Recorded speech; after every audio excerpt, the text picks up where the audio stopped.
A single snowflake is a benign thing, but when this snowflake triggers others, it can bury entire villages beneath its weight.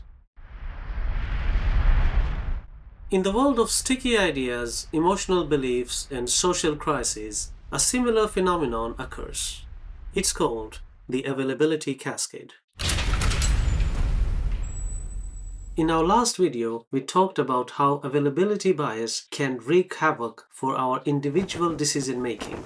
On the other hand, availability cascades are social phenomena that can force even a whole country in making flawed decisions. It's a self-reinforcing process where an idea gains plausibility simply because it's repeated, shared, and amplified. And like an avalanche, it can bury social good, objective facts, and common sense beneath its crushing force. In simple terms, the more you hear something, the more likely you are to believe it, even if there's no real evidence to back it up. It's a dangerous feedback loop where repetition trumps reality. And platforms of information sharing have become so efficient that they can be used to artificially create a collective availability bias in millions of people within a very short period of time. This provides a profit-making opportunity to certain people who invest resources into promoting a belief using conventional media as well as social media. Their profit-making schemes are called availability cascades. And these opportunists are called information entrepreneurs. Social media companies do not want fact-checking mechanisms on their platforms. And information entrepreneurs exploit this loophole. They promote and share emotionally shocking but not necessarily true information on social media, and then they keep repeating and sharing it further and further. When you and I and millions like us start seeing the same emotionally shocking but not necessarily true information on our social media posts, our newspapers, and our televisions, we start giving it space in our mind. And that's exactly what the information entrepreneurs wanted. Now they can book profits by promoting and selling you products and services that they had pre-built around this new social belief, which was based on the shocking news they had planted in social media. Today, the lethal mix of TV media and social media has made availability cascade into a well-oiled machine that can create a mass hysteria about anything for any desired length of time. Now, you can argue, well, this kind of thing doesn't happen to smart people. So as long as you are smart, you're not affected by availability cascades. But hold your horses. If you are a curious and smart person, there's high chance that you like technology. You like consuming technology-related social media content. And that might give some companies a leeway into creating an availability cascade and talking your brain into getting money out of your pocket. Money that you did not have to spend. And how do they do that? Technology companies use availability cascade to sell marginally improved or sometimes even unimproved products to you. The very next day of launching a new product, your social media feeds and walls are filled with influencers and reviewers of how great and different this product is.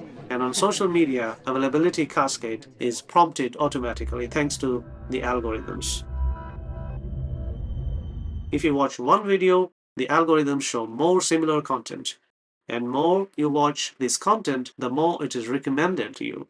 By the time you end watching 7 to 8 videos, shorts, and stories, your mind is just thinking about that product and that product only.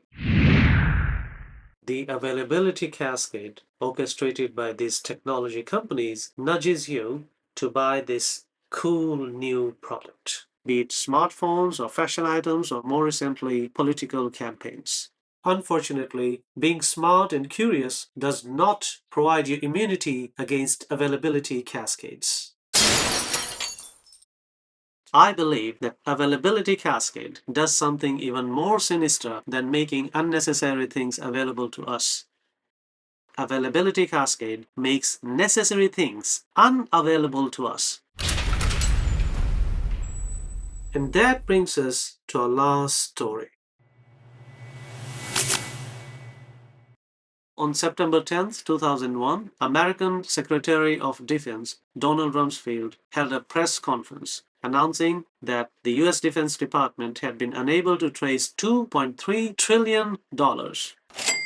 This number was half of Japanese GDP, double of China's GDP, or 5 times of India's GDP at that time. This, till date, is the biggest accounting fraud ever. Rumsfeld came down on Pentagon bureaucracy, stating that wasted funds could be a matter of life and death. But this crackdown on misspending was stopped dead in its track the very next morning. Why? Tragically, 2 hijacked planes crashed into the World Trade Center on the morning of September 11th.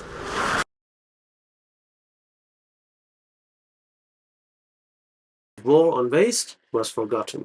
The 9/11 attacks shattered the national psyche of America and triggered one of the most powerful availability cascades in modern history. The images of the planes hitting the towers were on every news channel, in every newspaper. The visceral horror and raw emotion of the attacks created a shared, immediate sense of a new, overwhelming threat.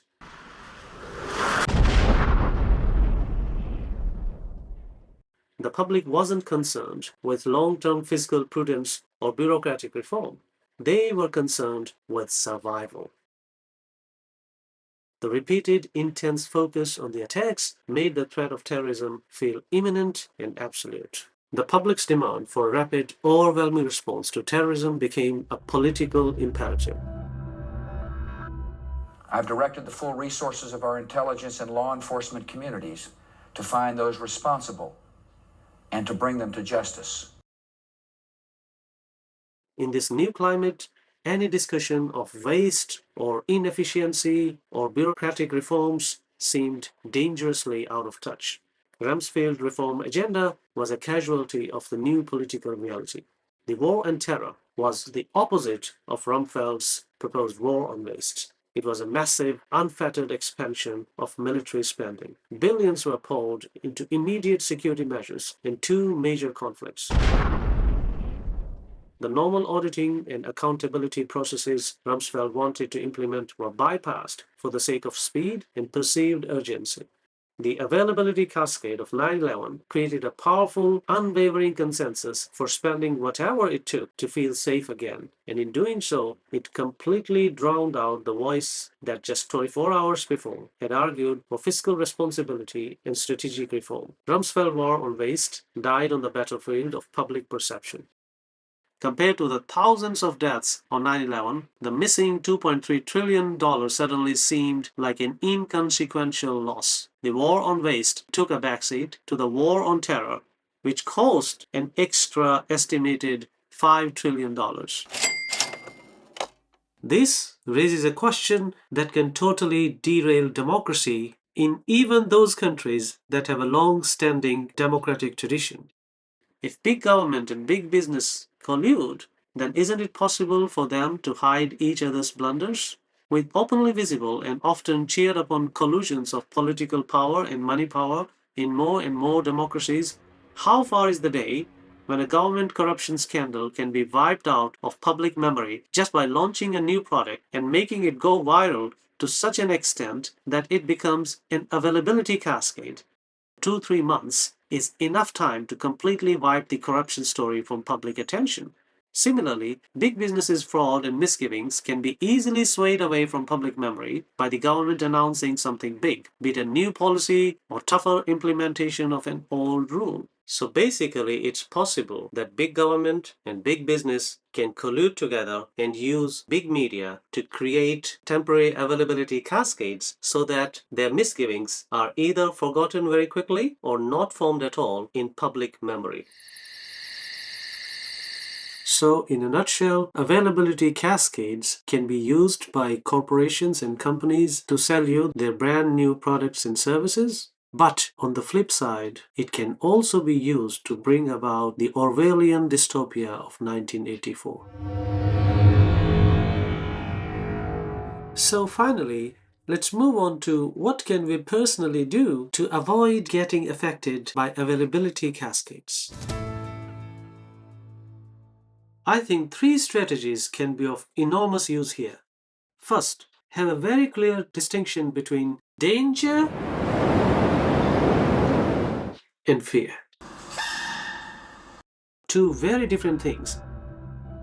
Something frightening poses a perceived risk, but something dangerous poses a real concrete risk. So if you pay too much attention to frightening things, such as fear of missing out, fear of terrorism, or fear of the other, rather than dangerous things such as climate change, junk food, and misinformation, it creates a tragic drainage of energy in the wrong direction. Frightening things might not be actually dangerous, and dangerous things might not be actually frightening. So always remember, danger and fear are not the same thing. That's strategy number 1. Strategy number 2, always measure risk in terms of danger times exposure. The risk that something poses to you depends not on how scared it makes you feel, but on a combination of 2 things. How dangerous it is, and second, how much are you actually exposed to it. That's your real risk. So always have a very clear understanding of real risk. Strategy number 3 is get calm before you carry on. When you are scared, when you are under frightening feeling of perceived risk, you see the world very differently. Your decisions are not as rational as they should be. So in these situations where you can't be calm, you cannot control your temper, make as few decisions as possible until the panic has subsided.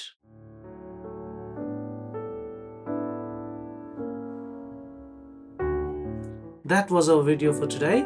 Thank you for watching till the end. I'll see you in the next one. Until then, bye bye.